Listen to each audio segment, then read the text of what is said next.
Hi guys, आज मी बनवणार आहे चिकन बिर्याणी। त्यासाठी 1 किलो चिकन धुवून त्यात तळलेला कांदा, हळद, मालवणी मसाला, चिकन मसाला, लिंबाचा रस, 1 वाटी दही, जाडं मीठ, कच्चं तेल, आलं लसूण, कोथिंबीर, पुदिना यांची पेस्ट घालून 1 तास चांगलं मॅरिनेट करायसाठी ठेवायचं।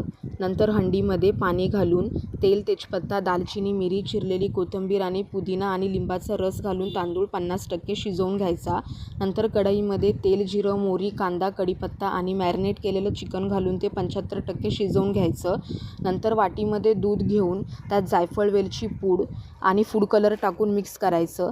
नंतर हंडीला तेल चोळून तळाला बटाट्याचे स्लाईस ठेवून वरती चिकन घालून घ्यायचं।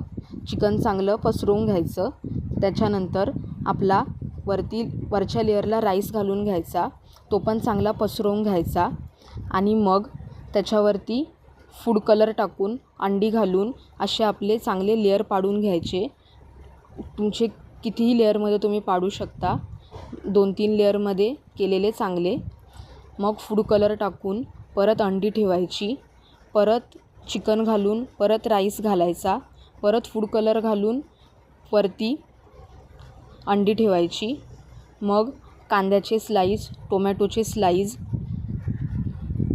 ठेवायचे, तळलेला कांदा घालायचा आणि बटर घालून कोळशाची धुरी द्यायची। मग ते 20 ते 25 मिनटं शिजवून घ्यायचं। मग आपली बिर्याणी तयार आहे। व्हिडिओ आवडला असेल तर प्लीज लाईक, शेअर आणि सबस्क्राईब करा।